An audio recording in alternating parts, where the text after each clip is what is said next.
Sir, वो मैंने है ना? करूंगा नहीं बोला ना सर हास्पिल तो मैसेज वैसे नहीं करेगा बेचारा, उसका वैसे नेटवर्क कितना कम आता है। यस सर बहुत बुरा है। हाँ, ये सब हास्पिल ये सब तुम्हारा नुकसान करवा के रहेंगे लगता है। सर उसको बोलो कि सर अभी भेजते तो कल पहुंच जाएगा 24 आवर्स बाद। अच्छा, सर लेकिन सर ये तो डन नहीं है सर, आपने बोला था नेक्स्ट क्लास जब भी होगी तब कराएंगे आप। मैंने कहा था कि आप मुझे मैसेज करना, मैं पक्का करा दूंगा नेक्स्ट क्लास में, जिस दिन आप मुझे मैसेज करोगे इस टाइम पे, है ना? तो अच्छा एक बात बताओ कि हमने इससे जल्दी से ये बताओ कि किया क्या था लास्ट क्लास में, जल्दी बताओ, क्विक, बोलो बोलो जल्दी। लो, सर हमने किया था सर माइक्रोट्यूब्यूल पे थे हम। माइक्रोट्यूब्यूल में थे, कुछ रह गया था क्या? तो ये सर हम 6 पॉइंट पे थे sir, they help in nuclear division के बाद। रुको मुझे चेक करने दो एक बारी, कुछ रह तो नहीं रहा है। अरे ये तो मैं एक बार एनसीईआरटी से चेक कर लूं, कोई टॉपिक तो नहीं रह रहा है। मुझे लगता है कि ओवर हो गया होगा सेल बायोलॉजी, सेलुलर, न्यूक्लियस रह रहा है ना? साइटोस्केलेटन बता रहा था ना मैं? Yes sir. साइटोस्केलेटन, हाँ आई यस थिंक सर। न्यूक्लियस पर रह रहा है, बाकी सब हो गए हमारे। चेक कर लेता हूँ एक बार, एनसीईआरटी भी चेक कर लेता हूँ, कुछ एनसीईआरटी में भी ना रह जाए और बाकी टॉपिक्स भी ना रह जाए। मैंने आपको सिलिया फ्लैजिला बता दिया था ना, cilia flagella, cilia, yes sir. ठीक है, सिलिया फ्लैजिला मैंने बता दिया था।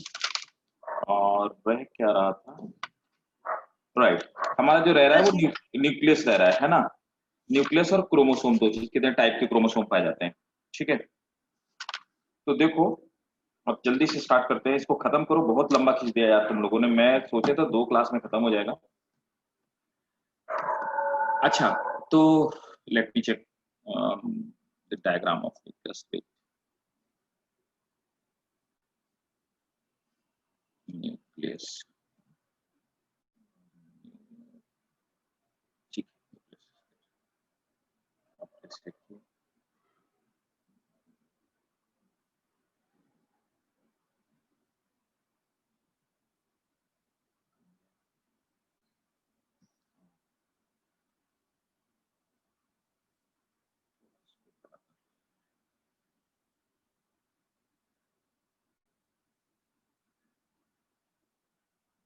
अच्छा, तो ये न्यूक्लियस हमने सबसे बाद में क्यों पढ़ा है ना? ये हम सबसे बाद में क्यों पढ़ रहे हैं, तो बता सकते हो क्या? ये माइटोकॉन्ड्रिया फाइटोकॉन्ड्रिया सबके बाद में हमने न्यूक्लियस पढ़ा लास्ट में। देखो कुछ लोगों का मानना है, कुछ साइंटिस्टों का मानना है कि सेल में 2 पार्ट होते हैं। तो उनका कहना है कि सेल में, या यूं कहूं कि प्रोटोप्लाज्म के 2 पार्ट होते हैं। बहुत सारे साइंटिस्ट, उनका कहना है एक तो पार्ट होता है साइटोप्लाज्म, ये तो मैं आपको बता ही चुका था, स्टार्टिंग में बता चुका था ना, साइटोप्लाज्म और प्लस सेल ऑर्गेनेली, ठीक है? तो उनका कहना है कि सेल ऑर्गेनेली 2 चीजें, साइटोप्लाज्म में क्या है, तो मैंने आपको बताया था साइटोप्लाज्म को हम फिर से 2 पार्ट में डिवाइड करते हैं, साइटोसोल जो बिल्कुल से क्लियर जेल है, और कुछ इसमें पाए जाते हैं सेल इंक्लूजन, और हमने पढ़ा था कि सेल इंक्लूजन में जैसे कैल्शियम के, मैग्नीशियम के कुछ पार्टिकल्स पाए जाते हैं। सेल ऑर्गेनेली में बहुत सारे सेल ऑर्गेनेली, जितने सारे mitochondria, ribosome, chloroplast, endoplasmic reticulum, vacuole वगैरह वगैरह, ये सब सेल ऑर्गेनेली हैं। कुछ साइंटिस्टों का मानना है कि nucleus is part of cell organelle, but there are number of the scientists which do not agree with this. They are saying that 3 part, cell organelle, cytoplasm and nucleus. तो उनका कहना है कि nucleus is not a part of cell organelle, कुछ का मानना है कि नहीं, nucleus is a part of cell organelle. So there are 2 different streams or group of scientists which who are thinking like this one. But higher classes में हमें यही बताया जाता है, आप और हायर क्लासेस में पढ़ते हो, कि nucleus is not actually cell organelle, it's a different entity. तो हमारा ये मानना है कि प्रोटोप्लाज्म के 3 पार्ट हो गए, पहला सेल ऑर्गेनेली, दूसरा साइटोप्लाज्म और तीसरा न्यूक्लियस। क्लियर? अब देखिए न्यूक्लियस में क्या है, ये यहां पर जो एक्सटर्नल ये जो कवरिंग है इसको हम न्यूक्लियर मेम्ब्रेन कहना गलत होगा। तो इसमें एक न्यूक्लियर मेम्ब्रेन कितनी है? 2 न्यूक्लियर मेम्ब्रेन है। दोनों न्यूक्लियर मेम्ब्रेन मिल करके जिस पार्ट का फॉर्मेशन करती हैं उसे हम कहते हैं न्यूक्लियर एनवेलप। न्यूक्लियर एनवेलप कहने के पीछे रीजन ये है, एनवेलप में 2 लेयर्स होती हैं, उसी तरह से यहाँ पर न्यूक्लियर मेम्ब्रेन की 2 लेयर्स पाई जाती हैं, इसीलिए ये मिलकर के न्यूक्लियर एनवेलप को कॉन्स्टिट्यूट करती हैं। इसके साथ में आप देख पा रहे हैं कि न्यूक्लियर जो एनवेलप है, इस न्यूक्लियर एनवेलप के बीच में एक स्पेस है जिसको हम पेरीन्यूक्लियर स्पेस कहते हैं। ठीक है, इसी पेरीन्यूक्लियर स्पेस से ये कनेक्टेड होते हैं, या आपके जो कनेक्टेड पार्ट दिखाई दे रहे हैं they are endoplasmic reticulum, ER है। तो ER attach to nuclear membrane, ये न्यूक्लियर मेम्ब्रेन का ही आउटग्रोथ होता है, ऐसा माना जाता है। It originate from nuclear membrane actually. ठीक है, इसके अंदर यहां पर आप देख पा रहे हैं न्यूक्लियोलस है। न्यूक्लियोलस क्या होता है, हम न्यूक्लियोलस को कहते हैं क्या, what is the function of nucleolus? तो देखिए आरएनए। और आरएनए कौन सा आरएनए भैया? अरे एमआरएनए। mRNA। एक घूंसा हमारे तुम लोगों को तेजी से एमआरएनए बनाता है। तब बनाता नहीं है सर, हाँ हाँ, सर उसके बाहर पाए जाते हैं, मैं तो ये बोल रही थी। अच्छा तो न्यूक्लियोलस का फंक्शन बताओ मुझे, कोई बता रहा था और। Synthesis of DNA. Synthesis of DNA. Sir protein synthesis. Sir RNA suit नहीं करता है। अगर आसपास होते ना तो एक पत्थर उठा के मार देता सर पे। सच सर हाँ? मैंने वो कुछ भी बोल रहे हो हैं? असली सर। सर ईआर एक- को क्या कहते हैं, मटेरियल्स देता है ताकि वो फर्दर सिंथेसाइज हो सके। कुछ भी बोल रहे हो तुम लोग, मैं बता चुका हूँ, चुप करो सब के सब, कुछ भी उल्टा सीधा बोल रहे हो। It is factory of ribosome. भूल गए? मैंने बताया था जब मैं राइबोसोम पढ़ा रहा था तो मैंने बताया था कि राइबोसोम इंडिविजुअल यूनिट्स के फॉर्म में स्मॉल यूनिट और लार्जर यूनिट, दोनों यूनिट का फॉर्मेशन यहीं पर होता है। दोनों यूनिट अलग अलग एंटिटी के फॉर्म में आती हैं, आने के बाद ये दोनों यूनिट यहां से बाहर निकल जाती हैं। कहां से? न्यूक्लियर पोर से, और ये प्रोटोप्लाज्म में बाहर आ जाती हैं। प्रोटोप्लाज्म में आने के बाद दोनों यूनिट असेंबल हो जाती हैं। असेंबली में दोनों यूनिट के जुड़ने के पीछे जो फैक्टर काम करता है दैट इज मैग्नीशियम ब्रिज। बोलो बताया नहीं कि बताया? मैग्नीशियम ब्रिज बन जाता है। दूसरा क्या है, यहाँ पे आरएनए तो सही, बिल्कुल सही, आरएनए बनता है, लेकिन एमआरएनए एमआरएनए नहीं बनता यार। रेप्लिकेशन तो बाहर होता है मेरे भाई, न्यूक्लियोप्लाज्म में। ठीक है, ट्रांसक्रिप्शन बाहर होता है, आरएनए बाहर बनता है। लेकिन यहाँ पर ये जो टीआरएनए होता है, सॉरी आरआरएनए, राइबोसोमल आरएनए, तो राइबोसोमल आरएनए का फॉर्मेशन यहीं पर होता है। आरआरएनए यही बनता है, राइबोसोमल आरएनए इसके अंदर बनता है। ये इसका फंक्शन होता है। तो न्यूक्लियोलस ये न्यूक्लियस के अंदर होता है, इसको हम लोग सोम बोलते हैं। ठीक है, अब आ जाते हैं, ये बाहर जो ग्राउंड सब्सटेंस है ये प्रोटोप्लाज्म से डिफरेंस है, इसको अपन न्यूक्लियोप्लाज्म बोलते हैं। न्यूक्लियोप्लाज्म को कैरियोप्लाज्म भी बोलते हैं क्योंकि कैरियोन वर्ड का मतलब न्यूक्लियस ही होता है ना, या न्यूक्लियर सैप बेस को कहा जाता है।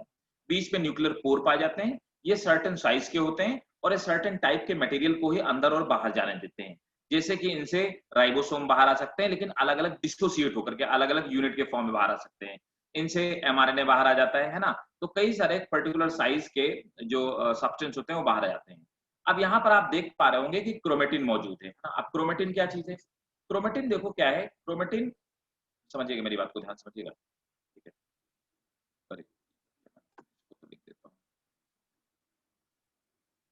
Nuclear membrane, two nuclear membrane मिलकर के न्यूक्लियर एनवेलप का यूज करते हैं। तो nuclear envelope is correct word, nuclear membrane is wrong. तो आपको न्यूक्लियर मेम्ब्रेन नहीं लिखना, न्यूक्लियर एनवेलप लिखना है। ठीक है, अब देखिए क्या होता है कि क्रोमेटिन जो होता है, तो क्रोमेटिन थ्रेड लाइक, मेरी बात को गौर से समझिएगा। क्रोमेटिन जो है ये थ्रेड लाइक स्ट्रक्चर है ना, ऐसे धागे के जैसा है थ्रेड लाइक स्ट्रक्चर। ये थ्रेड लाइक जो स्ट्रक्चर क्रोमेटिन है ये कंडेंस हो जाता है। कंडेंस होने के बाद जब सेल डिवाइड होने वाली होती है तो डिवीजन के टाइम पे कंडेंस होता है, मतलब सिकुड़ जाता है। तो कंडेंस होकर के ये इस तरह के शेप में कन्वर्ट हो जाता है, और ये जो शेप दिखाई देता है ये हमें सेल डिवीजन की मेटाफेज में दिखाई देता है। इसीलिए इनको नॉर्मली तो हम क्रोमोसोम कहते हैं, लेकिन अगर आपसे क्वेश्चन पूछा जाए कि क्रोमोसोम देखे कब जा सकते हैं, क्रोमेटिन माइक्रोस्कोप से नहीं देखा जा सकता, लेकिन इलेक्ट्रॉन माइक्रोस्कोप की मदद से जब सेल डिवाइड हो रही होती है उस समय क्रोमोसोम को देखा जा सकता है। तो सेल की डिवीजन में एक पर्टिकुलर स्पेसिफिक स्टेज होती है जिसको हम लोग बोलते हैं मेटाफेज। मेटाफेज ही वो स्टेट है जिसमें माइक्रोस्कोप से क्रोमोसोम को देखा जा सकता है। इसीलिए इन क्रोमोसोम को मेटाफेजिक क्रोमोसोम भी कहा जाता है। ये जो मेटाफेजिक क्रोमोसोम है, इनके बीच में ये जो आपको स्ट्रक्चर दिख रहा है, इस स्ट्रक्चर को हम क्या बोलते हैं? सेंट्रोमियर कहते हैं। ठीक है, इसी के ऊपर काइनेटोकोर पाया जाता है, वो मैं आपको अभी बता। ये इनकी क्या हो गई? ये आर्म्स होती है। ठीक है, अब आखिर यहां से स्ट्रक्चर बना कैसे? ये कंडेंस हो जाते हैं और इनके अंदर एक प्रोटीन जो होती है, वो प्रोटीन मिल करके ये जो थ्रेड और प्रोटीन, ये थ्रेड क्या है? ये तो डीएनए है, और साथ में प्रोटीन क्या है? Histone protein.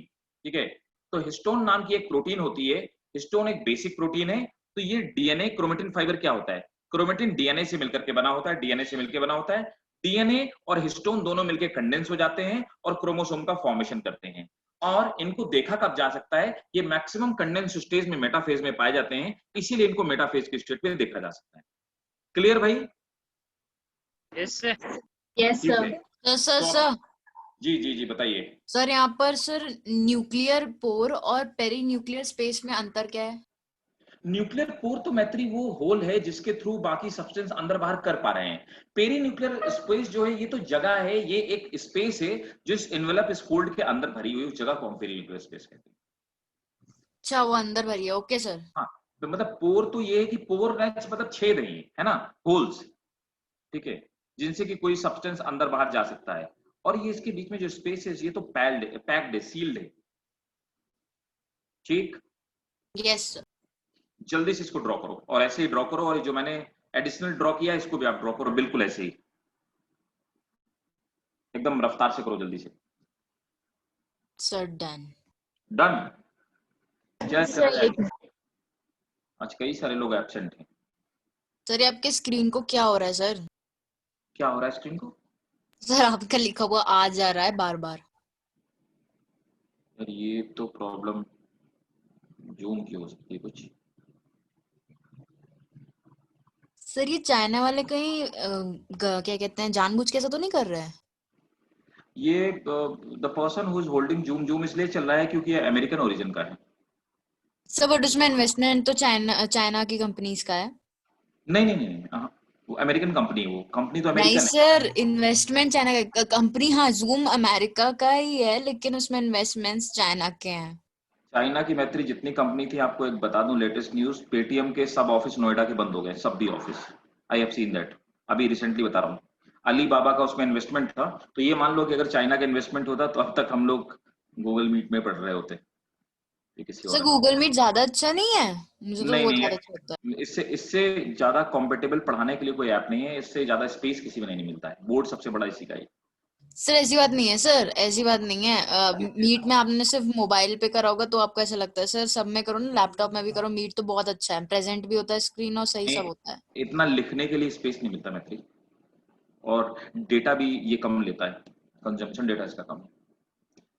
मैं तो मतलब सब यूज, जियो मीट भी मेरे पास है, जियो मीट, ये सब बहुत कई सारे ऐप हैं, एक तो मेरा खुद का भी ऐप है, लेकिन सबसे कम कंजम्पशन इसी में होता है। नोट कर लिया सबने? सर आपकी स्क्रीन तो चली गई है ना उस Sir, तरफ वो वाली। दिख नहीं रहा है. हाँ, दिख नहीं रहे? हाँ, सर तो मैंने बोला ना सर, उस साइड वाला चला गया है, वो आपने जहाँ पर क्रोमोसोम करा था मेटाफेज। कोई नहीं, तो सुनो एक काम करो, इसको तो आप डायग्राम नोट करो, मैं ये क्रोमोसोम वाला फिर से दूसरे बोर्ड में ड्रॉ कर देता हूँ, बोर्ड में लिख देता हूँ।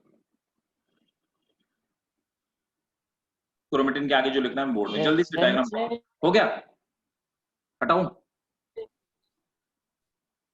Yes, sir, हो गया. ठीक है, सर हो गई। चलिए, तो देखो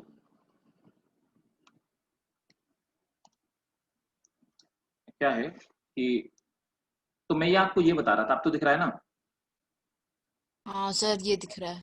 क्रोमेटिन, है ना?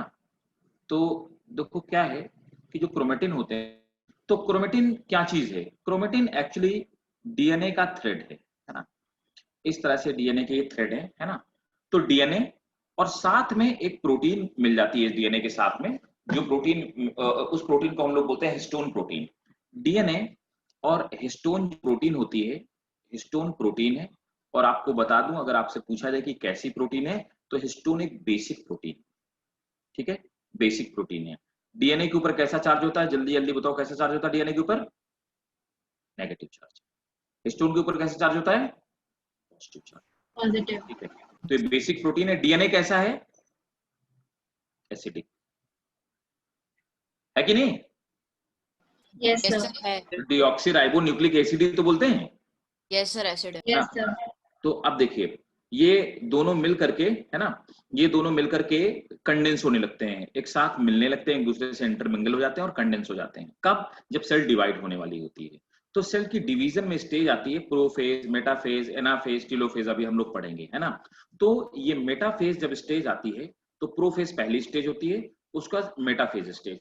मेटाफेज वो स्टेज होती है जिसमें जो क्रोमेटिन होता है या क्रोमोसोम होता है, इसका मैक्सिमम कंडेंसेशन होता है, मैक्सिमम कंडेंसेशन, है ना।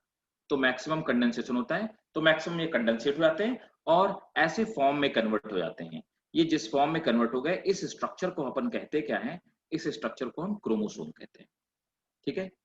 तो क्रोमोसोम और क्रोमेटिन में क्या फर्क है? क्रोमेटिन इज अनकंडेंस्ड फॉर्म, जिसको कि माइक्रोस्कोप से नहीं देखा जा सकता। Chromosome is condensed form, they can be seen with the help of microscope, है ना। इसीलिए इनको मेटाफेजिक क्रोमोसोम कहते हैं, मेटाफेजिक क्रोमोसोम। तो ये मेटाफेजिक क्रोमोसोम होते हैं, राइट। इन्हीं में अब क्या होता है, इन्हीं में जीन्स पाए जाते हैं, है ना। तो क्रोमोसोम में ही जीन्स पाए जाते हैं, ठीक है। और ये जो स्ट्रक्चर आपको दिखाई दे रहा है बीच में, ये स्ट्रक्चर, इस स्ट्रक्चर को हम लोग, ये जो आपको स्ट्रक्चर दिखाई दे रहा है, इस स्ट्रक्चर को हम लोग कहते हैं सेंट्रोमियर कहते हैं, सेंट्रो। ये जो सेंट्रोमियर स्ट्रक्चर, यहीं पे सब डायग्राम यहीं बना ही डालो, मैं बता ही देता हूँ, ठीक है। सेंट्रोमियर ये स्ट्रक्चर है। अब मेरी बात को थोड़ा सा और ज्यादा गौर से समझने की कोशिश कीजिएगा आप लोग। तो ये क्या हो गया? ये एक स्ट्रक्चर है जिसको अपन बोलते हैं काइन, ये क्या बोलते हैं? सेंट्रोमियर, है ना, है ना। ये सेंट्रोमियर हो गया। और सेंट्रोमियर के ऊपर इसमें आर्म्स फिट हैं, ये आर्म्स हैं। इस सेंट्रोमियर में जीन नहीं पाए जाते, है ना।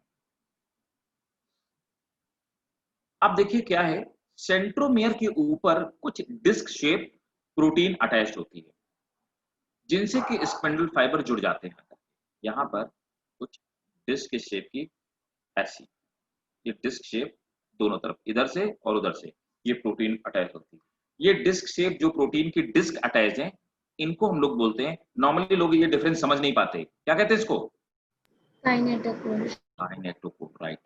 तो आप समझिए, सेंट्रोमियर से जाकर के स्पिंडल फाइबर नहीं जुड़ते, स्पिंडल फाइबर जिस जंक्शन में अटैच होते हैं उसको हम काइनेटोकोर कहते हैं, और ये आपका सेंट्रोमियर, ठीक है। And kinetochore is a disc which is made up of particular kind of protein.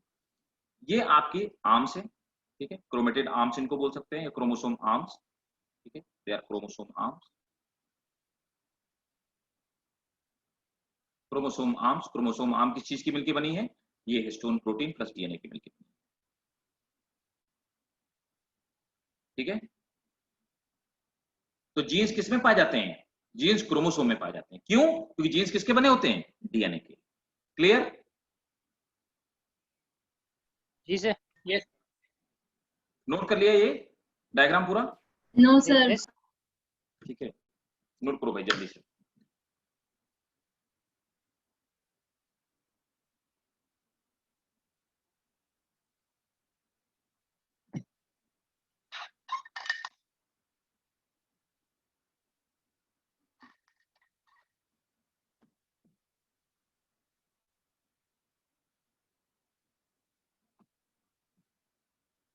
ठीक है, डन। तो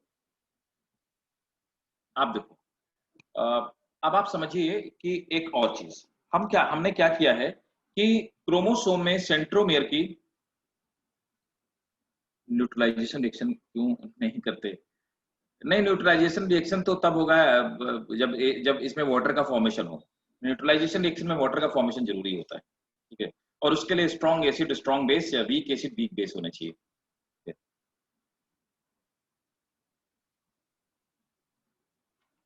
तो हाँ, तो भाई लोगों मैं ये कह रहा था कि सर हाँ क्या कह रहे थे? तो जब आपने हिस्टोन के बारे में बताया तो आपने बेसिक प्रोटीन बोला सर, वो एसिडिक बेसिक वाला बेसिक था ना? हाँ हाँ वही एसिडिक बेसिक वाला बेसिक, राइट। बेसिक वो वाला बेसिक नहीं था, एसिडिक बेसिक वाला केमिस्ट्री वाला बेसिक था, बेसिक। हाँ सिंपल। अब देखो यहाँ पर क्या है कि क्रोमोसोम को हम सेंट्रोमेयर की पोजीशन के बेसिस पे कई सारे पार्ट में डिवाइड करते हैं, कई सारे टाइप्स में डिवाइड करते हैं। तो types of chromosome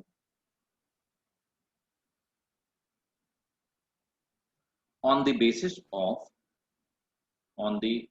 basis of centromere, ठीक है।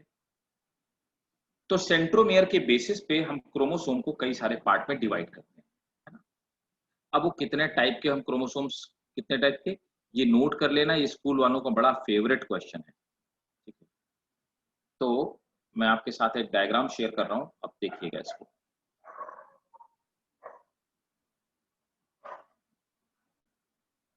ये डायग्राम बना डालो इसी बात पे, ठीक है। अब देखो अगर क्रोमोसोम बिल्कुल मिड में है तो इसको हम लोग क्या कहते हैं, अगर बिल्कुल मिड में है, ठीक है, ये वाला सेंट्रोमेयर है ना, तो हम क्या बोलते हैं, बोलो भाई? मेटासेंट्रिक। मेटासेंट्रिक है ना। तो मेटासेंट्रिक जब बिल्कुल बीचों बीच होता है तो इसको मेटासेंट्रिक बोलते हैं, ठीक। जब थोड़ा सा और ऊपर होता है इसको हम लोग बोलते हैं सब मेटासेंट्रिक। बिल्कुल ऊपर होता है तो एक्रोसेंट्रिक। और अगर ऊपर की जो शॉर्ट आर्म होती हैं, जो आर्म्स होती हैं ऊपर वाली, ये बिल्कुल से गायब हो जाए तो उसको बोलते हैं टीलोसेंट्रिक, ठीक है ना। तो पहला मेटासेंट्रिक, दूसरा सब मेटासेंट्रिक, तीसरा एक्रोसेंट्रिक और चौथा होता है टीलोसेंट्रिक, ठीक है। और कुछ क्रोमोसोम ऐसे होते हैं जिनमें यहां पर देखो सेंट्रोमियर हो गया, है तो मेटासेंट्रिक, लेकिन यहां पर एक और जगह गड्ढा पाया जाता है। ये जो गड्ढे जैसा स्ट्रक्चर, इसको हम लोग सेकेंडरी कंस्ट्रक्शन बोलते हैं, और उसके ऊपर वाले पार्ट को हम लोग सैटेलाइट बोलते हैं। एग्जाम्पल के तौर पे हमारा जो वाई क्रोमोसोम होता है, तो वाई क्रोमोसोम में सैटेलाइट पाए जाते हैं। सैटेलाइट हम लोग और 12th में पढ़ेंगे जाकर के। इस सैटेलाइट वो पार्ट होता है जिसमें रिपीटेड सीक्वेंस पाए जाते हैं, ठीक है ना, रिपीटेड सीक्वेंस पाए जाते हैं। और इसी के बेसिस पे हम ये बता पाते हैं कि डीएनए फिंगरप्रिंटिंग जो की जाती है वो सैटेलाइट के बेसिस पे की जाती है, और हमें बता पाते हैं कि एक्चुअल बायोलॉजिकल पेरेंट किसका कौन है, ठीक है। सर हाँ सर, ये क्रोमोसोम में कभी भी ये शॉर्ट आर्म और लॉन्ग आर्म बराबर नहीं हो सकते? ना अपर आर्म और नहीं, वो अपर वाले जो शॉर्ट आर्म होते हैं उन्हीं को, जो छोटे छोटे आर्म्स होते हैं उन्हीं को अपन सैटेलाइट कहते हैं। नहीं सर, मैं कह रहा हूँ अब कभी भी अपर आर्म्स और लोअर आर्म्स बराबर नहीं हो सकते। नहीं हो सकते हैं, होते हैं, वो तो वही तो मेटासेंट्रिक हैं। सर यहाँ तो शॉर्ट आर्म लिखा हुआ है ना, देखो उसके ऊपर। मतलब वो लिखा हुआ है लेकिन ऑलमोस्ट सेंट्रोमेयर बीच पे पाया था, दोनों बराबर हो सकते हैं ऐसा नहीं है, बिल्कुल हो सकते हैं। सर हम्म, सर एक्रोसेंट्रिक में सर नीचे वो एक ही शॉर्ट आर्म। तरफ, एक ही तरफ एक एक तरफ बहुत लंबी आर्म होगी, दूसरी तरफ बहुत छोटी होगी। अच्छा okay sir. Very short, not short, very short. जल्दी से बना लो, बस ये डायग्राम ही बनाना पड़ेगा, स्कूल में पूछा जाएगा और ये लिखना पड़ेगा, टाइप्स ऑफ क्रोमोसोम, ठीक है। नोट कर डाला? सर बस एक सेकंड। ठीक।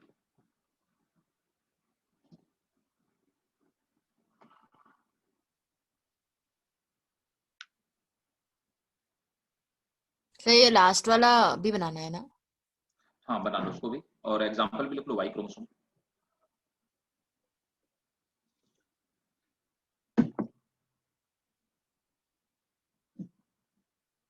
सर हम्म, लास्ट वाला मेटासेंट्रिक ही है पर उसके ऊपर सैटेलाइट पाया जाता है, वही है? हाँ वो जैसे खास पे हमारे जो सेक्स क्रोमोसोम होते हैं ना, एक्स और वाई क्रोमोसोम, उसी टाइप के होते हैं, मेनली एक्स क्रोमोसोम।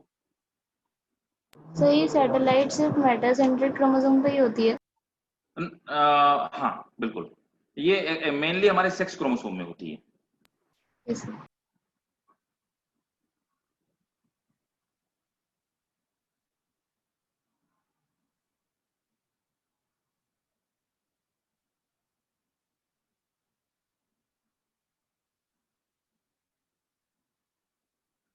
डन हो गया? यस। चलिए नोट करना शुरू कीजिए। फर्स्ट पॉइंट,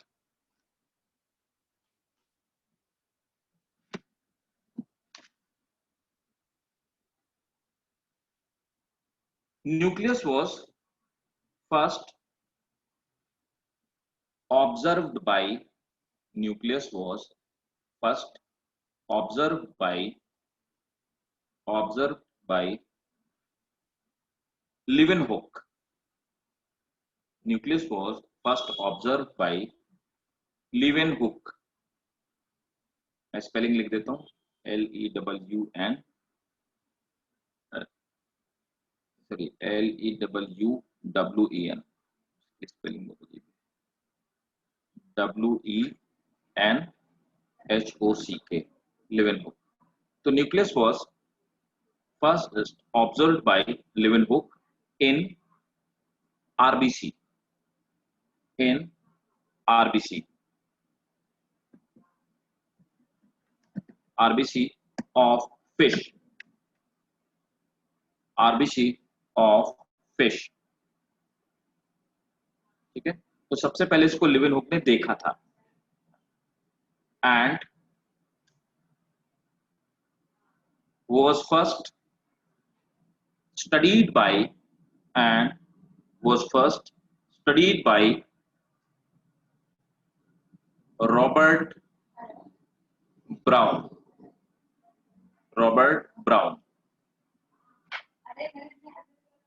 तो न्यूक्लियस को जो डिस्कवर करने का क्रेडिट जाता है वो रॉबर्ट ब्राउन को जाता है, ठीक है ना, क्योंकि इन्होंने स्टडी किया, लेकिन अगर देखने की बात किया तो लीवेनहुक ने पहले देख लिया था, ठीक है, न्यूक्लियस को, right,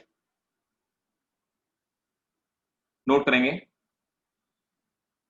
it is found in all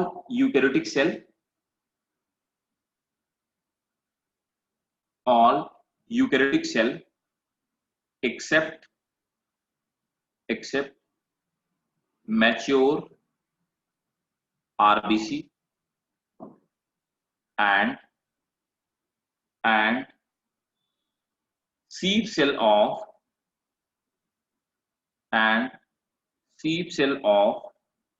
plant.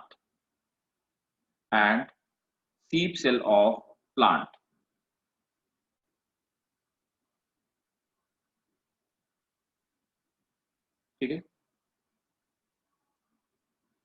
generally a cell have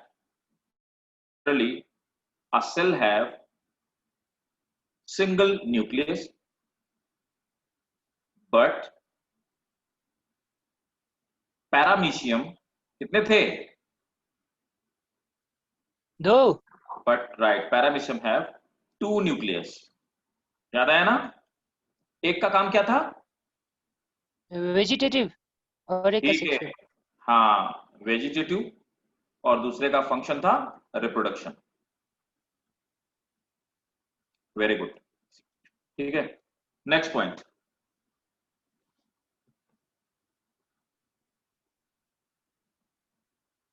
अब देखो कुछ ऐसी सेल होती हैं जिनमें बहुत सारी न्यूक्लियस पाई जाती हैं. There are number of the nucleus in single cell, ठीक है, जैसे example fungal cell have, fungus में बहुत सारी, fungal cell have number of nucleus and this condition is called, क्या बोलते हैं इस कंडीशन को? एक सेल में बहुत सारी न्यूक्लियस होना, मल्टीन्यूक्लिएटेड, क्या बोलते हैं? सिनोसिटिक. Very good. Sinusitic condition, right? Very good. Multinucleate, अच्छा, सर तो वो नहीं बोल सकते एक तरह से? बिल्कुल नहीं बोल सकते, पढ़ने के बाद तो बिल्कुल नहीं बोल सकते, बिना पढ़े तो बोल सकते हो. यस. तो फंगल सेल है सिनोसिटिक कंडीशन, है ना, और ये तो मैं आपको बता चुका हूं, प्लांट सेल में साइड में पाई जाती है. Next point, biochemically a nucleus have 9 to 12% DNA.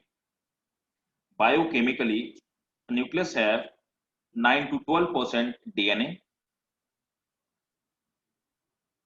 5% RNA,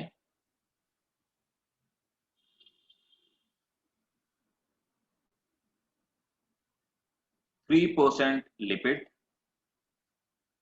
9 to 12% DNA, 5% RNA, 3% lipid,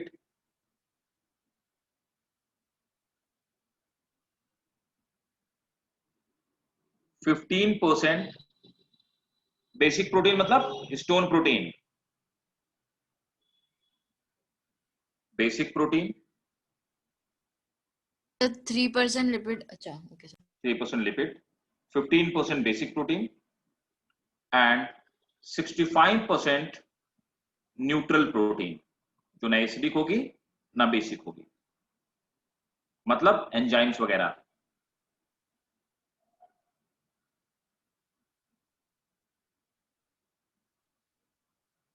next, size of nucleus varies from 5 to 25 micrometer in diameter. Size of nucleus varies from 5 to 25 micrometer in diameter.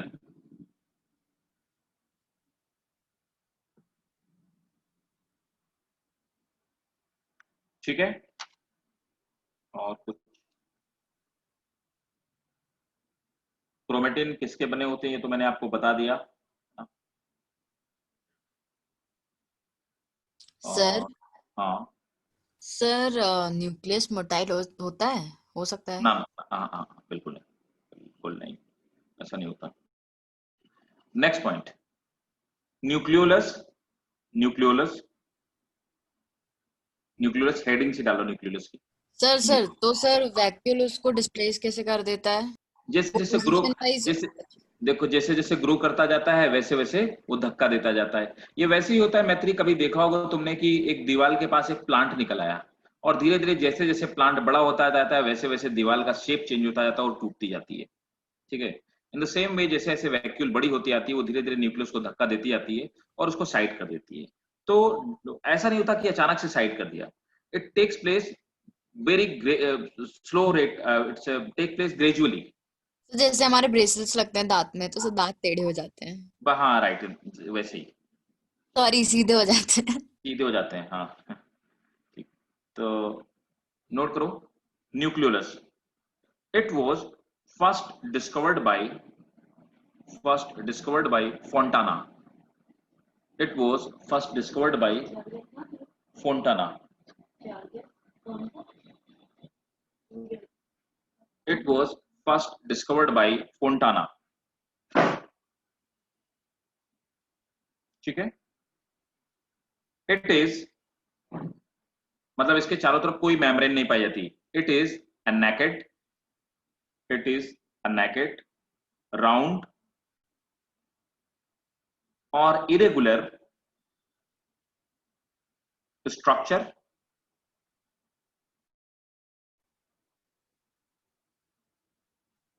which is found in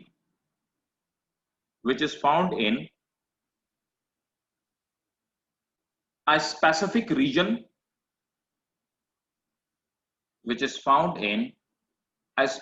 region, in nucleus called nuclear organizer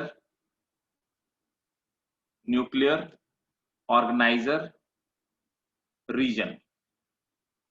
ये जिस point में पाया जाता है उसको NOR बोलते हैं, nuclear organiser reason.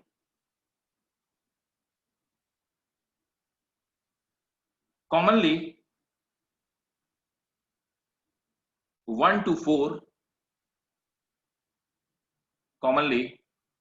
to 4 nucleolus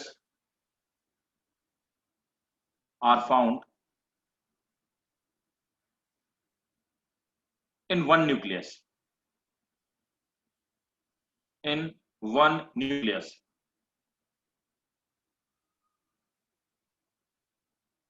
ठीक है। there is, next point, there is no membrane around it.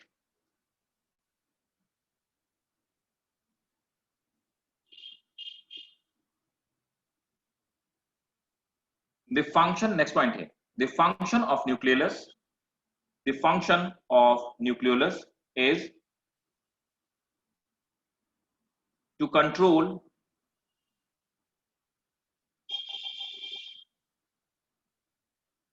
cell metabolism,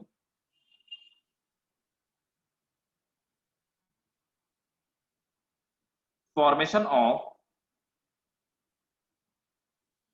rRNA and tRNA,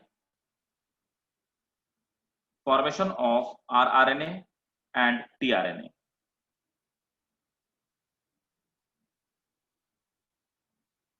sir ये पॉइंट फिर से रिपीट कर दीजिए। ठीक है, नोट कर लीजिए। The function of nucleolus is to control cell metabolism and rRNA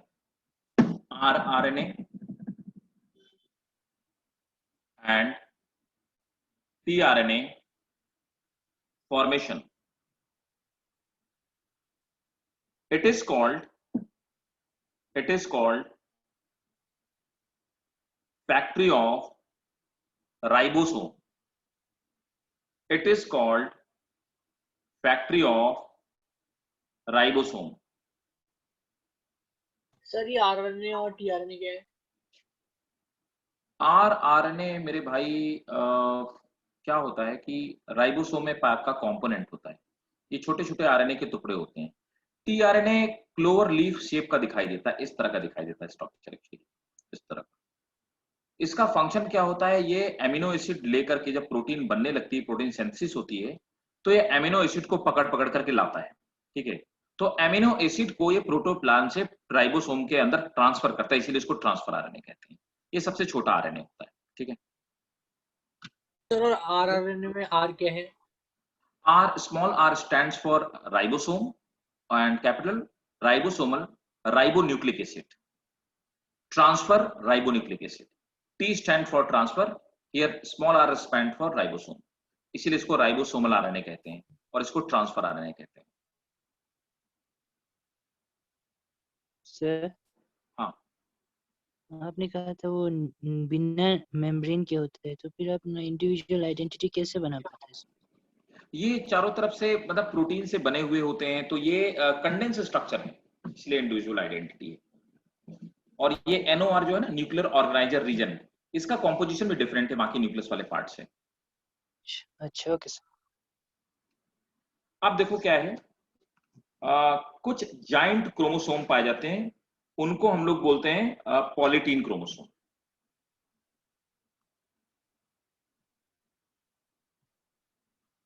polytene chromosome सबसे बड़े क्रोमोसोम्स में एक हैं, ठीक है, they are the giant chromosome.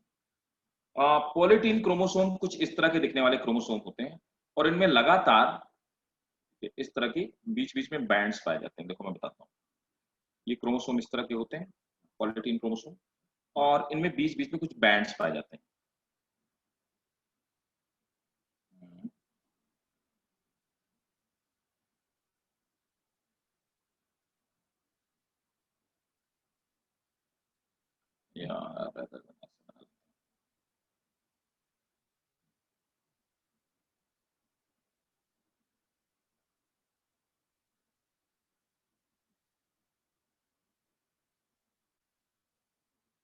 इस तरह के बैंड पाए जाते हैं, है ना। तो ये जो बैंड होते हैं इनको क्रोमोमियर्स कहते हैं।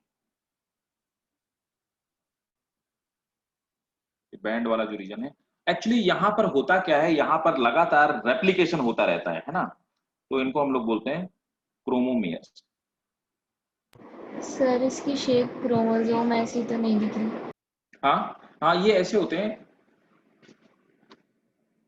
ये बहुत जाइंट होते हैं, ये वो उस तरह से नहीं दिखाई देते जैसे नॉर्मल क्रोमोसोम जैसे। और ये जो बीच वाला पार्ट है ना, ये बीच वाला, इन बीच वाले पार्ट्स को हम लोग बोलते हैं क्रोमोनिमेटा। क्रोमोनिमेटा ये स्पेशल टाइप है क्रोमोसोम का।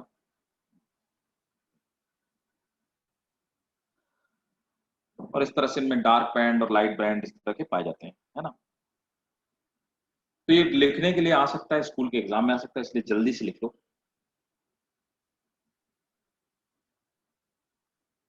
They were first reported by E.G. Balbiani. E.G. Balbiani.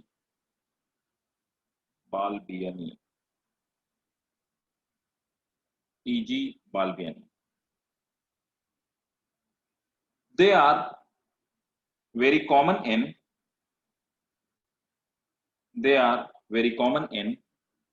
salivary gland of insect. Drosophila की salivary gland में इनको देखा गया था, ठीक है। salivary gland of insect.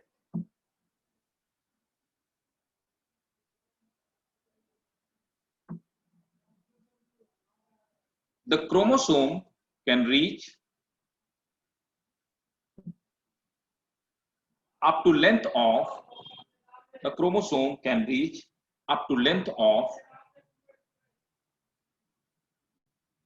2000 micrometer and contain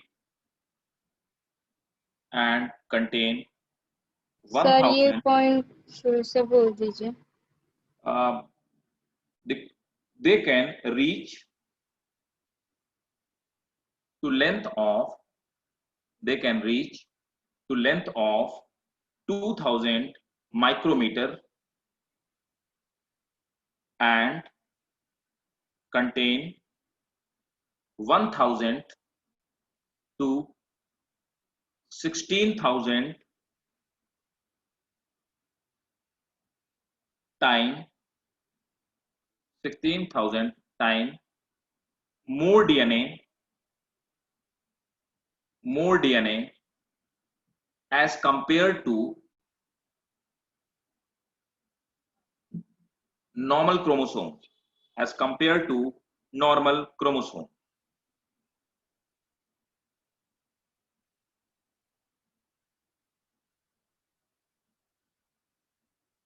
They bear So as compared to normal chromosome. They bear a swelling called puff. So they bear a Swelling called puff. These puffs are sir वो दे beer के बाद क्या? a swelling, SW, swelling. They bear a swelling called puff. When puff becomes larger,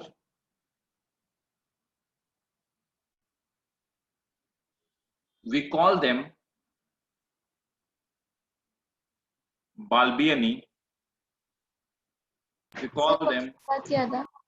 when puff become larger, we call them Balbiani ring.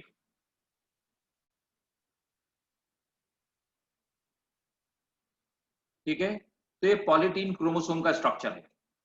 ठीक, एक और chromosome पाया जाता है, उसको हम लोग बोलते हैं दूसरा क्रोमोसोम। ऐसे जाइंट क्रोमोसोम पाया जाता है कुछ एनिमल्स में, उस क्रोमोसोम को हम लोग बोलते हैं lamp brush chromosome, LAMPH, lamp brush chromosome. Lamp brush जानते हो क्या होता है? क्या होता है लैम्फ ब्रुश क्रोमोसोम? बोलो भाई, व्हाट इज लैम्फ ब्रश ब्रुश से क्रोमोसोम? दिखने वाला क्रोमोसोम। लैम्प ब्रुश क्या होता है? वो देखा नहीं, बोतल साफ करने वाला एक ब्रश होता है yes sir दिखा है। ना, जिसको बोतल का साफ करने के लिए यूज किया जाता है। ये एक्चुअली क्रोमोसोम वैसे ही दिखाई देता है। ये दिखता कैसे है? नॉर्मली जैसे ये नॉर्मल क्रोमोसोम हो गया, तो क्रोमोसोम में इस तरह से 4 आर्म्स होती हैं और इन्हीं आर्म्स में, है ना, इस तरह के स्ट्रक्चर्स लगे होते हैं, इस सर तरह। हाँ, जब बाल्बिनी रिंग और क्रोमोमियर में अंतर क्या होता है? कुछ नहीं होता। ये इनको हम नॉर्मली जो क्रोमोसोम बोलते हैं, और जब इनमें रेप्लिकेशन होने लगता है, मतलब डीएनए रेप्लिकेट करने लगता है, तो ये पफ के फॉर्म में कन्वर्ट हो जाते हैं, तो इनको स्वेलिंग या पफ कहते हैं। और जब यही पफ बड़े हो जाते हैं तो उनको हम बाल्बिनी रिंग कहते हैं। नहीं सर, मैं उन दोनों की नहीं, क्रोमोमियर और बाल्बिनी रिंग के बारे में पूछा था।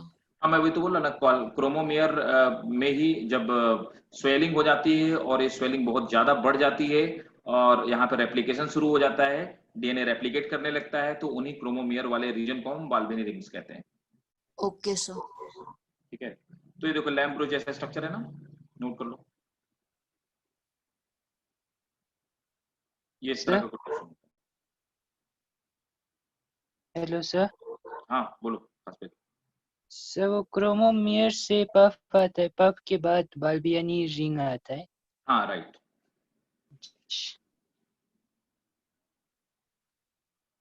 तो इस तरह का दिखने वाला जो क्रोमोसोम उसको लैम्ब्रोस क्रोमोसोम बोलते हैं, है ना। तो नोट करेंगे। सर रुक जाओ, भी दाएं वो बना रहा हूँ। अच्छा बना लो। देखो पॉलीटीन क्रोमोसोम लार्जेस्ट है और लैम्ब्रोस लॉन्गेस्ट है, ये फर्क है दोनों। समझ गए ना, एक वॉल्यूम में है, दूसरा लेंथ में है। सर लार्जेस्ट पॉलीटीन है ना? हाँ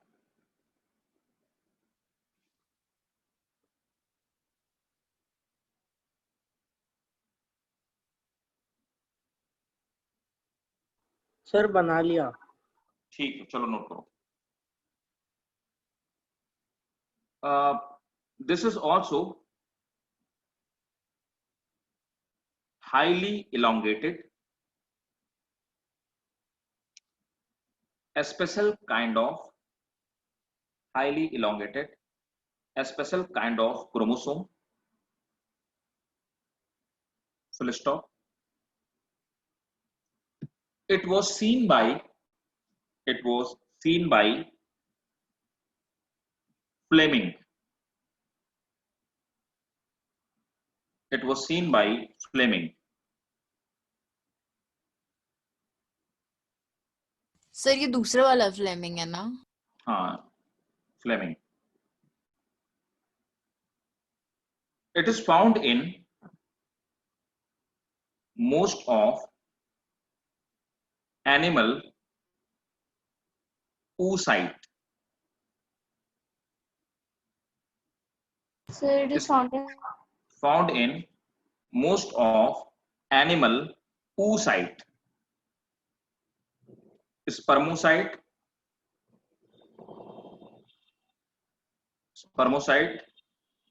and unicellular algae Acetabularia.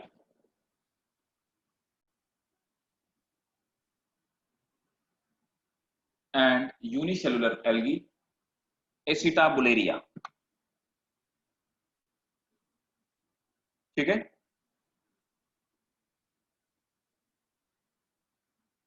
Yes sir. It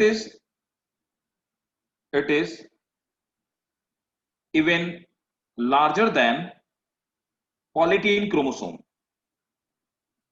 It is even larger than polytene chromosome. Sir, It may be up to 5900 micrometer. Sir ये वाला पॉइंट पूरा रिपीट कर दीजिए। It is even larger than polytene chromosome. Sir, ji sir अपने में ये क्या कहा था? longer, हाँ ये सॉरी longer सर, नहीं होगा, larger आपने कहा था पॉलीटीन सबसे लार्जेस्ट है। हाँ भाई, पॉलीटीन वॉल्यूम में लार्जेस्ट है हसफेल। सर आपने लॉन्गेस्ट बोला था। तो फिर इसको हम मैंने लॉन्ग बोला कर दें। पॉलीटीन, मैंने लार्जेस्ट बोला था, पॉलीटीन लॉन्गेस्ट कहाँ बोला था मैंने? लैम्ब्रुस लॉन्गेस्ट बोला था। सर आपने बोला था पॉलीटीन, नहीं आपने Yes. लैम्प ब्रश बोला था, तो बोल रही हूँ आपने पॉलीटीन मैंने बोला, और सुनो लैम्प फिर से, ब्रश लॉन्गेस्ट बोला था। हाँ तो मैंने यही तो बोला था ना कि लैम्प पॉलीटीन लार्जेस्ट होता है और लैम्ब्रुस लॉन्गेस्ट होता है। मैं दोनों का डिफरेंस बता रहा हूँ आपको, ठीक है? सर तो इस पॉइंट को it is even longer than नहीं लिखेंगे? हाँ यार वही लिखो चलो। It is सर उस longer पे than, थोड़ी, सर आपने कुछ मे बोला था इस पॉइंट में, सर वो मेरा छूट जाएगा, मे तो कंटिन्यू कर दीजिए। even it may be, note कर लो, longer than polytene chromosome. Sir आपने बोला इट इज इवन लार्जर। अरे यार देखो ना, तुम लोग समझो बात को, चलो मैं इसे एक्सप्लेन कर देता हूँ। देखो सर यार आपने अरे वो सुनो सुनो, बताया। अब मेरी बात सुनो यार, एक बात समझो, क्रोमोसोम क्या सिर्फ डीएनए का मिलके बना है क्या?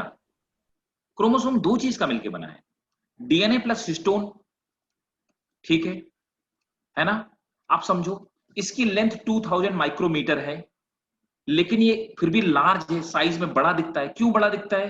क्योंकि इसमें हिस्टोन का अमाउंट भी ज्यादा है। तो टोटल वॉल्यूम अगर आप देखोगे तो पॉलीटीन का ज्यादा है, लेकिन अगर सिर्फ हम लंबाई की बात करें, लेंथ की, तो ऊपर वाला 2000 माइक्रोमीटर का लॉन्ग है, तो मैंने ये बोला कि ये लार्ज है।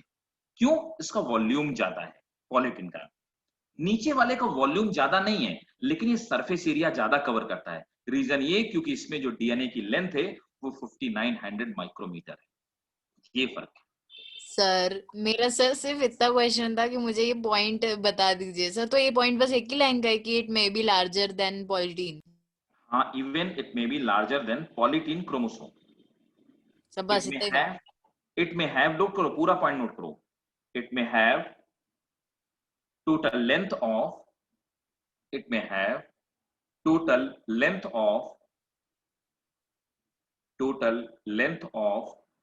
5900, it may have total length of, Sir, please repeat this point. रुको एक minute,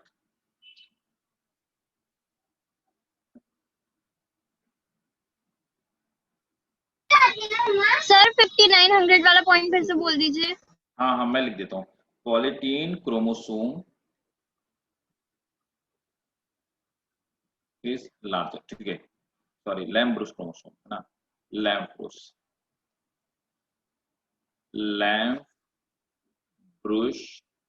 chromosome is longer than polytene chromosome as it may be up to 5900 micrometer in length, ठीक है, clear? Yes, yes sir. Sir clear हो गया। ठीक, अब देखो मैं क्या कह रहा हूं आपसे कि आपके पास एक चीज है जिसका वॉल्यूम ज्यादा है, ठीक है, उसका वॉल्यूम ज्यादा है। दूसरा क्या है, इसी के अंदर क्रोमोसोम के अंदर डीएनए है जिसकी लेंथ 2000 माइक्रोमीटर है। वहीं पर दूसरे वाले में प्रोटीन का कंटेंट तो कम है, लेकिन उसका डीएनए चारों तरफ फैला ज्यादा है। क्यों? क्योंकि उसकी जो लेंथ है वो 5900 माइक्रोमीटर तक। ये दोनों में फर्क है, समझ में आया?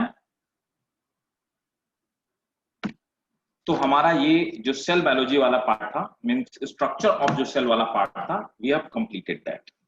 क्लियर? Yes, sir. दूसरा चैप्टर जो हम पढ़ेंगे वो हम पढ़ेंगे सेल साइकिल, है ना? तो दूसरा चैप्टर जो हम लोग पढ़ने जा रहे हैं वो हम पढ़ेंगे सेल साइकिल। चैप्टर खत्म हो गया? हाँ ये चैप्टर खत्म हो गया। कायदे से चैप्टर 2 से 2.5 क्लास में, मैक्सिमम 2.5 क्लास में खत्म हो जाना चाहिए था, बहुत ज्यादा टाइम लग गया हमें इसको खत्म करने में। अब देखिए बीच सर? में हाँ सर एक बात पूछनी थी कि चैप्टर 8 जो है सेल वो खत्म हो गया और चैप्टर 9 अभी आपने नहीं पढ़ाया है ना? चैप्टर 9 नहीं पढ़ाया। और बायोमोलिक्यूल्स। हाँ देखो, वैसे कायदे से जो सीक्वेंस है, सीक्वेंस ऐसा होता है, पहले आपका चैप्टर 10 आना चाहिए। बायोलॉजी के सीक्वेंस की बात कर रहा हूँ। पहले चैप्टर नंबर 10 आना चाहिए, फिर चैप्टर नंबर 8 आना चाहिए, और फिर चैप्टर नंबर 9 आना चाहिए। ठीक है, बायोलॉजी के सीक्वेंस के अकॉर्डिंग, है ना। यहाँ पे थोड़ा उल्टा दिया हुआ है, लेकिन चलो कोई बात नहीं। तो हमने क्या किया, पहले चैप्टर नंबर 8 किया है, अब हम चैप्टर नंबर 10 करेंगे। ठीक है, ये सेल का स्ट्रक्चर था और ये सेल का डिवीजन है। ठीक है, और जो ये आपका चैप्टर नंबर 9 है, biomolecule, that is the chemical composition of cell nucleus. ठीक है, okay sir, thank you. Welcome. तो अब देखो, अब हम लोग पढ़ेंगे चैप्टर नंबर 10, है ना। तो हेडिंग डालिए, चैप्टर नंबर 10। कहाँ से स्टार्ट, चैप्टर नंबर 10 आपका?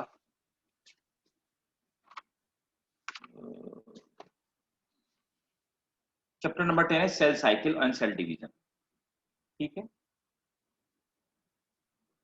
अब देखो, इस चैप्टर का नाम क्या है? Cell cycle and cell division. Okay. अब देखो, सेल साइकिल होती क्या है। ठीक है, इन सब बातों को हम लोग पहले समझते हैं।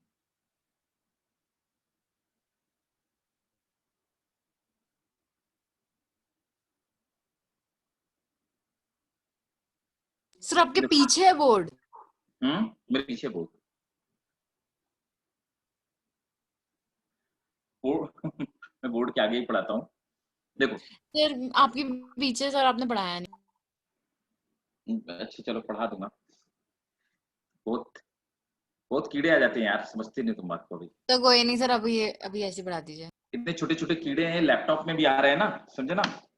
इतना इरिटेट कर कीड़े रहे होते हैं यहाँ पर? पता नहीं कहाँ, बहुत छोटे छोटे छोटे छोटे। यस सर, मेरे लैपटॉप पे भी बहुत आ रहे हैं।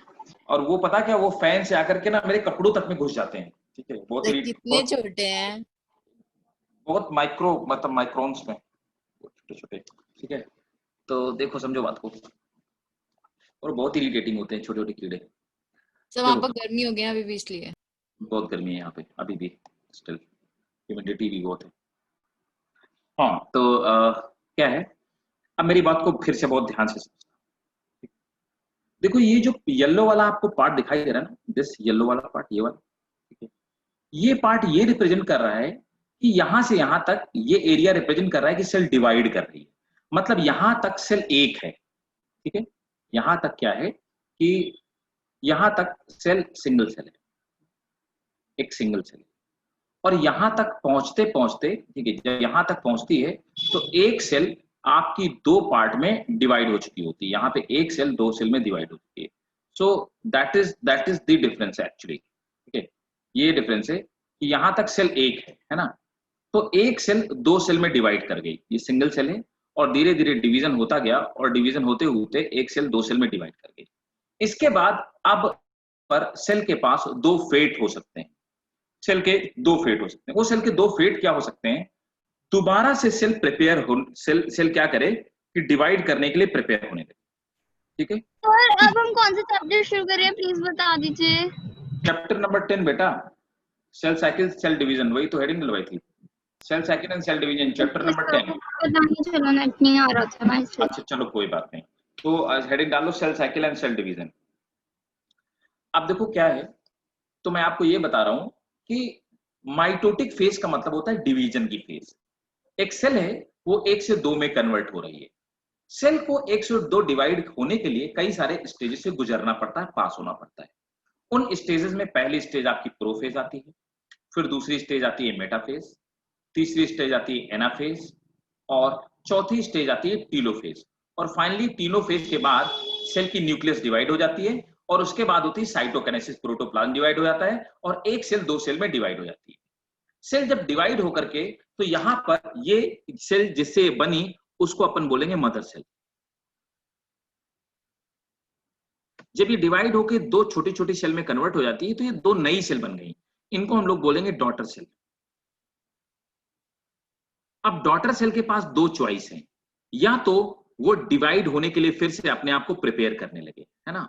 तो कई बारी क्या होता है, कुछ सेल्स होती है वो कंटिन्यूस डिवाइड होती रहती है, जैसे हमारी स्किन की सेल।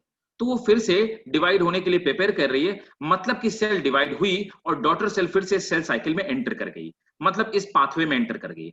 अब क्या होता है, यहां से लेकर के, इस पार्ट से लेकर के और इस पार्ट तक, इस पूरे वाले पार्ट को हम लोग कहते क्या है, इसे इंटरफेस कहते हैं।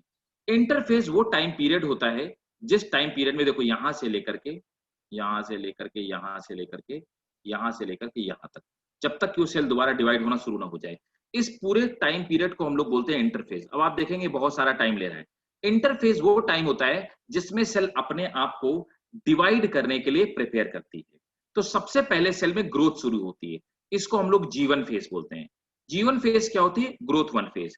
इसमें ग्रोथ होती है, नॉर्मल मेटाबॉलिक रोल्स होते हैं, मतलब नॉर्मली सेल में मेटाबॉलिज्म होता है और सेल ग्रो करना शुरू करती है, इसको हम G1 फेज बोलते हैं। फिर S फेज आती है, एस फेज को हम सिंथेसिस फेज बोलते हैं। तो G1 का मतलब होगा ग्रोथ 1 फेज और एस फेज का मतलब सिंथेसिस फेज हो गई। अब जो सिंथेसिस फेज होती है, इसमें डीएनए रेप्लिकेट होता है, मतलब डीएनए का कंटेंट डिवाइड होता है, क्योंकि भाई 1 से 2 न्यूक्लियस होनी है तो डीएनए का अमाउंट डिवाइड होता है, डीएनए बढ़ता है। उसके बाद क्या होता है, डीएनए के उसको डिवाइड कर, डीएनए को डिवाइड करने के लिए, है ना। अब उसके बाद क्या होता है कि डीएनए डिवाइड हो गया। अब यहां पर डीएनए का रेप्लिकेशन, इस वाली, इसको हम G2 फेज बोलते हैं, इस वाली ग्रोथ 2 फेज। तो अब डीएनए रेप्लिकेट होना बंद हो जाता है, मतलब डीएनए बनना बंद हो जाता है, सिंथेसिस बंद हो जाती है, लेकिन यहां पर प्रोटीन बनती रहती है और साथ में यहां एमआरएनए बनता रहता है, इसको हम G2 फेज बोलते हैं। तो G1, S और G2 फेज तीनों मिला करके इंटरफेस का फॉर्मेशन बोलती है।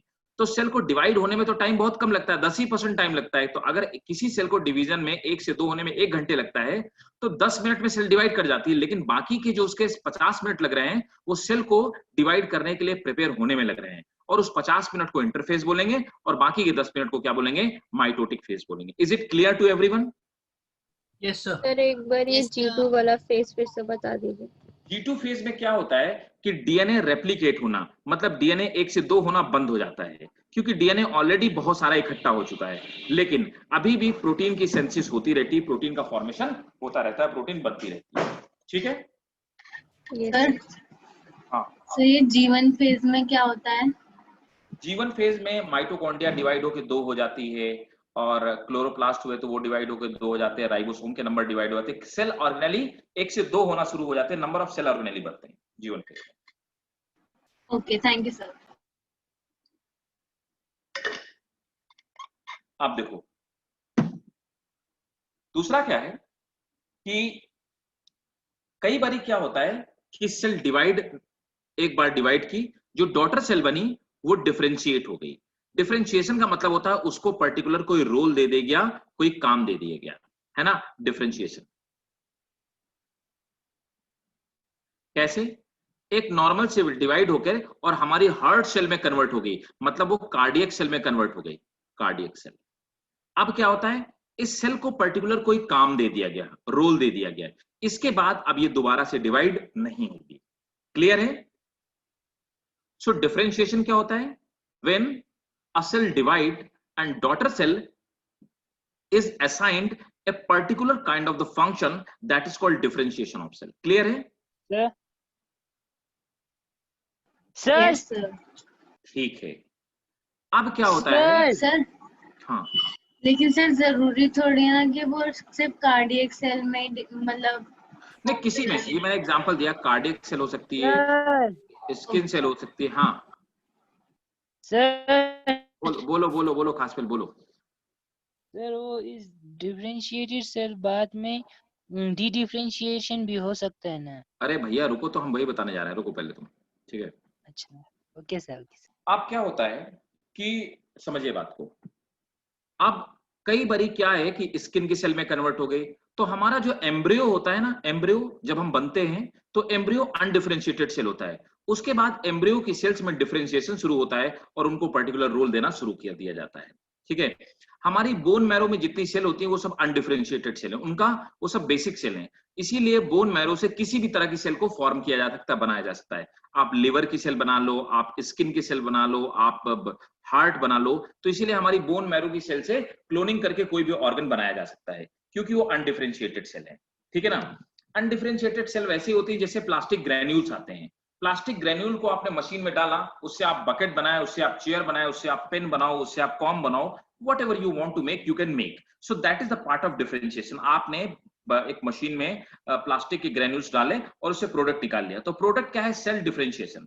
अब क्या होता है, हो ये भी सकता है कि कुछ ऐसी भी सेल होती हैं जो जैसे हमारी स्किन की सेल है ना, वो जब डैमेज हो जाती हैं तो डैमेज होने के बाद फिर से डिवाइड करना शुरू कर देंगी, है ना।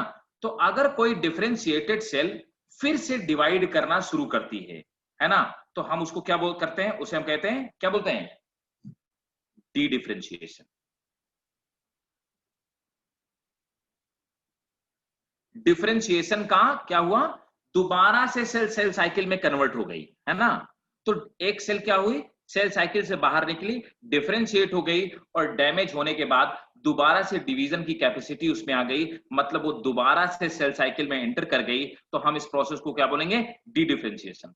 उसके बाद जब ये सेल फिर से डिवाइड करेगी और डिवाइड करके डी डिफरेंशिएटेड सेल फिर से न्यू डॉटर सेल का फॉर्मेशन करेगी, न्यू डॉटर सेल बनाएगी, और ये न्यू डॉटर सेल फिर से डिफरेंशिएट हो जाएंगी। यही तो होगा। तो ये प्रोसेस कंटिन्यूअसली चलती रहेगी ना? समझो बात को। तो हम इसको क्या बोलेंगे? इसके लिए हम एक अलग टर्म यूज करेंगे और इसे क्या बोलेंगे? रीडिफरेंशिएशन। समझ आया? सर मैं क्या बोल रही हूँ सर, ये रिपीट होता रहेगा ना कंटिन्यूअसली? बिल्कुल, ये साइकिल लगातार चलता रहेगा। तो पहले डिफरेंशिएशन होता है, सम टाइम डी डिफरेंशिएशन होता है, और अगर डी डिफरेंशिएशन हुआ तो तीसरा प्रोसेस जो होगी वो रीडिफरेंशिएशन। तो सम टाइम क्यों? भैया हमारी स्किन की सेल हैं, जब चोट लगेगी, कटेगी, फटेगी, तभी तो डिवीजन करेंगी। अच्छा, अंदर नहीं करती ना, क्यों डिवाइड करेगी? अब हार्ट की सेल है, जब तक हार्ट में इंजरी नहीं होगी तो सेल क्यों डिवाइड करेंगी? सब पुराने सेल जो वो हो गए होंगे उसके लिए सेल डिवीजन कर सकती है ना, उनको हटाने के लिए। बहुत सारी सेल्स होती हैं, वो मरती ही नहीं है। न्यूरॉन्स मरती ही नहीं है, बहुत सारी सेल। कार्डियक सेल नॉर्मली में डी डिफरेंशिएशन नहीं होता है। ओके सर, ठीक है। लेकिन जब ये साइकिल अनकंट्रोल्ड हो जाती है, सेल लगातार डिवाइड करते रहते हैं, उसी को हम कैंसर या ट्यूमर कहते हैं। कैंसर इज नथिंग बट, किसे कहते हैं? हाँ किसे कहते हैं आपने बोला? जब क्या होता है? किसी भी पर्टिकुलर पार्ट की सेल में ये कंट्रोल्ड डिवीजन जब खत्म हो जाता है तो सेल अनकंट्रोल्ड मैनर में डिवाइड करती रहती है। This uncontrolled division is called cancer और ट्यूमर। समझ आया? सर ऐसी कंडीशन में आपने क्या बोला था कि भगवान को याद करना चाहिए? हाँ, बस यही याद करना चाहिए। डार्विन अपने समय की बट सर ट्यूमर तो निकाला जा सकता है ना? हाँ, क्या जानवी? ट्यूमर तो निकाला जा सकता है ना सर? हाँ, लेकिन वो तो कैंसर फैल चुका होता है, बहुत इनक्यूरेबल है, वो इम्पॉसिबल है, मतलब वो बाकी सेल को इन्फेक्ट कर चुका होता है। तो मैं ये बता रहा था कि इस सेंचुरी के बायोलॉजी के सबसे महान वैज्ञानिक जो पैदा हुए उनका नाम था डार्विन साहब। ठीक है, डार्विन का एक अपना अलग जलवा था, एक रुतबा था। ठीक है, जैसे कि आइंस्टीन का फिजिक्स में था, वैसे बायोलॉजी में डार्विन के सामने बाकी सब फीके थे। और he was very rich kind of person. उनके पास अपना खुद एक क्रूज लाइनर शिप था उस जमाने में, जिसको MS बीगल कहते थे। तो एक 5 फ्लोर के क्रूज लाइनर शिप में चलते थे, और उनका बेटा भी साइंटिस्ट था। He was from very elite kind of family, ठीक है, और बहुत रिच थे। तो डार्विन साहब जब अपने पीक में थे, उन्होंने बोला कि गॉड डू नॉट एग्जिस्ट, ठीक है, and I deny existence of God. उसके बाद डार्विन साहब को कैंसर हो गया। He was lying on the bed at the end time, आखिरी के समय में कुछ जब 3rd स्टेज पहुंच गया कैंसर, तो उन्होंने बोला कि I do not deny the existence of God, it may B. कहानी समझ में आई? सर तो वो फिर जिंदा हो गए? This is irreversible process. मतलब सर, मतलब जब उन्होंने डिनाई करने से मना कर दिया तब उनको कोई मिला कि नहीं मिला कैशबैक? कुछ नहीं मिला सर, उन्हें ओवर कॉन्फिडेंस हो गया था। राइट। तो यही होता है कि मतलब when you get immense knowledge, when you get like power, when you get fame, when you get money, So on that time even you become that much mightier that you deny existence of God even. Humans को तो आप छोड़ ही दीजिए, ठीक है, but whenever you realize that each and everything is meaningless, then you again recall God. So that was the crux of the story. Sir आपको Yes, क्या sir. लगता है, हाँ, सर आपको क्या लगता है गॉड एग्जिस्ट? maybe मतलब it's a super power, there is some supernatural power. अब वो कुछ भी हो सर सकती है. मेटाफिजिक्स में वही पढ़ते हैं ना? राइट, वेरी गुड, मेटाफिजिक्स में वही पढ़ते हैं, बहुत बढ़िया लड़के, एकदम सही कह रहा है, मेटाफिजिक्स यही है, विच इज बियॉन्ड फिजिक्स. अरे स्टीव सर हॉक आपको आपने वो ओपिनियन मांगा वीडियो था। देखा? अब नेक्स्ट पॉइंट पे आते हैं, ठीक है, तो ये सेल साइकिल बना ली भाई यस लोगों, सर। बना डाली सबने, Yes, sir. बहुत बढ़िया, शाबाश, ठीक. तो अब देखिए कुछ और थोड़ा सा सर समझाता हूँ. रीडिफरेंशिएशन तब होता है ना जब न्यू डॉटर सेल्स डिवाइड करती हैं फिर से वैसे ही। बिल्कुल, रीडिफरेंशिएशन तभी होगा जब डी-डिफरेंशिएशन होगा. यस ठीक है, अब देखिए एक बात और बताना चाहूंगा. देखो इसको पहले शेयर करना मैं बंद करता हूँ.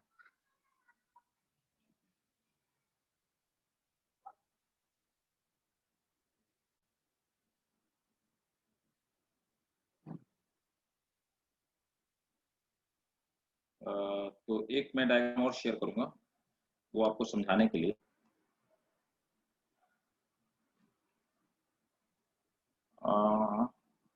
ये भी वैसे ही है. देखो क्या है, दिख रहा है क्या? Yes, sir. Yes, sir. तो देखो क्या है कि यहाँ पर जो आपको ये दिखाई दे रहा है ये वही सेल साइकिल है, कोई डिफरेंस नहीं है इसमें. ये दिखाया गया है, ये जो सेल है ये डिफरेंशिएटेड सेल है, डिफरेंशिएटेड सेल जो सेल साइकिल से बाहर हो गई है ना. और अब क्या होता है कि कुछ सेल्स ऐसी होती हैं जो कि ना डिफरेंशिएट होने के बाद एक पर्टिकुलर स्टेज में हैंग हो जाती हैं, उसको हम जी नॉट स्टेज कहते हैं. ठीक है, जैसे कि हमारी जो न्यूरॉन्स होते हैं, हमारे न्यूरॉन्स हमेशा इंटरफेज में फंसे होते हैं, समझ गए ना. ये तो डिफरेंशिएट हो गई, सेल साइकिल से बाहर हो गई, वो सेल इंटरफेज में आई और इंटरफेज में आकर हैंग हो गई, उसको हम जी नॉट फेज बोलते हैं. ठीक है, तो जी नॉट फेज में जैसे कि हमारे न्यूरॉन्स होते हैं ये हमेशा जी नॉट फेज में पाए जाते हैं, एक स्टेज में हैंग हो जाते हैं. अब न्यूरॉन्स तो दोबारा सेल साइकिल में कभी एंटर नहीं कर सकते, इसीलिए पैदा होने के बाद हमारे न्यूरॉन्स कभी डिवाइड नहीं करते हैं. लेकिन कुछ ऐसी सेल्स होती हैं जो क्वीसेंट स्टेज में या जी नॉट इंटरफेज में फंसी होती हैं और कभी भी वो सेल साइकिल में दोबारा से एंटर कर सकती हैं. ठीक सर सर सर अब देखिए, सर तो न्यूरॉन्स में जो डीएनए प्रोड्यूस होता होगा सर वो तो बहुत बल्क में होता होगा ना, क्योंकि इंटरफेस में तो न्यूरॉन्स में एक बार डीएनए प्रोड्यूस हो गया तो बस जितना कंटेंट उतना ही रहेगा, उससे ज्यादा नहीं हो सकता, वो फिक्स है, दोबारा वो कभी उस पर डीएनए रेप्लिकेट नहीं होगा. तो वहां पर डबल चिक्स क्यों लिखा है? हाँ, वहां पर डबल चिक्स क्यों लिखा है? डबल चिक्स कहाँ? Checks, I am sorry, checks. हाँ वो बताता हूँ ना कहाँ लिखा हुआ है, ये लिखा क्या मैंने. सर तो वो इंटरफेस कौन से क्या कहते हैं उसमें फंसे होते हैं, G1 G2 या सिंथेसिस? क्या क्या क्या क्या बोलो फिर से. सर वो इंटरफेस में मतलब कहाँ पे रुक जाते हैं, G1 वो सिंथेसिस? इंटरफेस में मतलब ये जैसे जीवन में आकर जीवन में एंट्री करते हैं और यहीं हैंग हो जाते हैं. ठीक है, अब देखो यहां पर क्या होता है, मेरी बात को गौर से समझिएगा. सर आप आगे बता रहे हो ना? हाँ सर हाँ, आप आगे बता. सर आप हाँ, आगे बताओगे ना? देखो अब क्या होता है कि किसी भी सेल के पास है ना, जीवन फेज से आगे डिवाइड करने के लिए जाएगी या नहीं जाएगी, यहां पे एक चेक पॉइंट होता है. इस चेक पॉइंट को हम बोलते हैं जीवन एस चेक पॉइंट. ये जो चेक पॉइंट होती है एक प्रोटीन होती है जो चेक करती है कि क्या सेल एस फेज में एंटर करने के लिए काबिल है कि नहीं है, उसको आगे जाने देना चाहिए कि नहीं जाने देना चाहिए. अगर वो सेल एलिजिबल है तो उसको एस फेज में एंटर करने देगी, और अगर वो एलिजिबल नहीं है तो उसको यहीं पे रोक दिया जाएगा, वो अगले फेज में एंटर नहीं कर पाएगी. ये चेक पॉइंट जो होते हैं ये एक तरह की प्रोटीन होती है, उसको हम बोलते हैं सीडीके. सीडीके प्रोटीन क्या होती है, ये चेक की तरह काम करती है. ये प्रोटीन एक वॉचमैन या गार्ड की तरह काम करती है, जो ये अलाउ करेगी, है ना, जैसे आजकल वो कोरोना वाला वो लेके थर्मोमीटर लेके खड़े होते हैं ना, तो अलाउ करेंगे कि जाना है कि नहीं जाना है ना। तो Yes, sir. उनको सीडीके का मतलब है cyclin dependent kinase, they are a type of protein, cyclin dependent kinase protein होती है। They check whether cell is ready to go और एंटर इन एस फेज और नॉट। तो पहला चेक पॉइंट ये होता है सेल डिवीजन में, जो चेक करता है, टेस्ट करता है कि सेल डिवीजन के काबिल है कि नहीं। दूसरा फेज क्या होता है, मान लीजिए कि हाँ इसने ओके कर दिया कि चलो ओके, तो जीवन एस चेक पॉइंट में ओके हो गया, सेल एस फेज में चली गई, यहां सेंसिस हुई, डीएनए रेप्लिकेट हुआ, फिर से एस से सेल G2 फेज में चली गई, यहाँ पे कोई चेक पॉइंट नहीं है, सेल को G2 में जाने के लिए अलाउ कर दिया गया। अब G2 के बाद सेल डिवाइड करने लायक है कि नहीं लायक है, इसके लिए यहाँ पे एक बार और इसकी चेकिंग की जाएगी। इसको हम लोग बोलते हैं G2M चेक पॉइंट। यहां पर भी ये चेक पॉइंट जिस प्रोटीन से कंट्रोल होता है, उस चेक पॉइंट को हम लोग क्या कहते हैं, साइक्लिन डिपेंडेंट काइनेज होते हैं, सीडीके प्रोटीन होती है। वो सीडीके प्रोटीन डिसाइड करती है कि इसको आगे जाने देना चाहिए या नहीं, ठीक है, इनको हम चेक पॉइंट बोलते हैं। तो पूरी सेल साइकिल में दो ही चेक पॉइंट होते हैं, first one G1S check point, second two G2M check point. Clear है? Yes sir. Yes, sir, clear. तो दोनों चेक पॉइंट आप लोग बना लीजिए। सर आपने क्या बोला, अच्छा जी नॉट का एक बार फिर समझाते कि जब जी नॉट में जाता है तब क्या होता है? जी नोट का मतलब होता है कोई सेल जीवन में एंटर की और वो एंटर फेज में हैंग हो गई, तो उसको हम जी नॉट या क्वीसेंट फेज कहते हैं। सर तो उसमें डिवीजन की कैपेबिलिटी नहीं होती है, ऐसा होता है ना? नहीं, इसमें डिवीजन की कैपेबिलिटी होती है। न्यूरॉन्स को अगर आप छोड़ दीजिए तो ये कभी भी जरूरत पड़ने पे दोबारा सेल साइकिल में एंटर कर सकती है। सेल्फ डिवीजन, हाँ, मैं सेल्फ डिवीजन की बात कर रही थी। सेल्फ डिवीजन ये क्या होता है मैत्री? सर रेप्लिकेट होना खुद ही में। अरे वो तो डिवीजन है यार, सेल्फ डिवीजन क्या होता है, वो डिवीजन है, सेल साइकिल है वो तो, सेल सर की तो वो डिवाइड सेल होती है। साइकिल में से री एंटर हो सकते हैं, लेकिन अगर जी नॉट फेज पे अगर छोड़ दिए जाएं तब क्या होता है, मैं ये पूछ रही थी। तो जी नॉट फेज में मतलब तुमने क्या किया, मशीन चल रही थी, पॉज कर दिया उसको, हाँ सर, जरूरत तो पड़ने वो पे। मतलब मैं ही पूछ रही हूँ कि अगर पॉज कर दिया मशीन को तो सर खुद चलने का कोई वो नहीं है ना, मतलब फिर से चालू। Not at all, not at all, जब तक फिजियोलॉजिकली उसको दोबारा से पोक नहीं किया जाएगा तब तक वो नहीं होगी। यस सर, मैं यही पूछ रही थी। सर हम्म, वो हैंग हो जाना G1 फेज के अंदर, इंटरफेस के अंदर क्यों सर? वो G1 फेज के अंदर हैंग हो रहा है ना, तो फिर G1 फेज के अंदर हैंग हो जाना अरे कैसे? मेरे ताऊ, जीवन से लेकर के G2 तक पूरी इंटरफेस ही तो है। नहीं सर, वो इंटरफेस होगा तो कुछ भी हो सकता है ना सर, एस फेज में भी हैंग हो सकता है, G2 फेज में भी हैंग हो सकता नहीं है। नहीं, नॉर्मली जीवन में ही होता है, यहीं पे हैंग हो जाती है।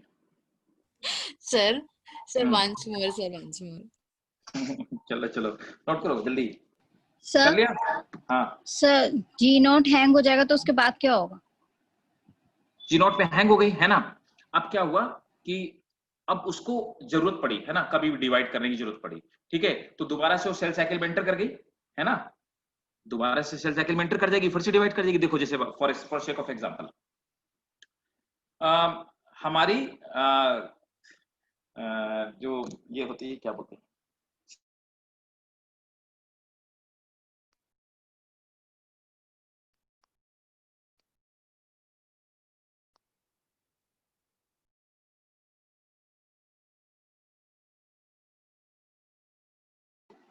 सर सर आप कहाँ हैं?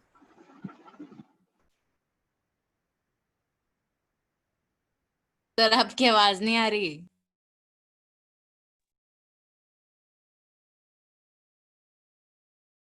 सर ताऊ, मैं आपका ताऊ बोल रहा हूँ। ताऊ, कैसे स्पेल ताऊ?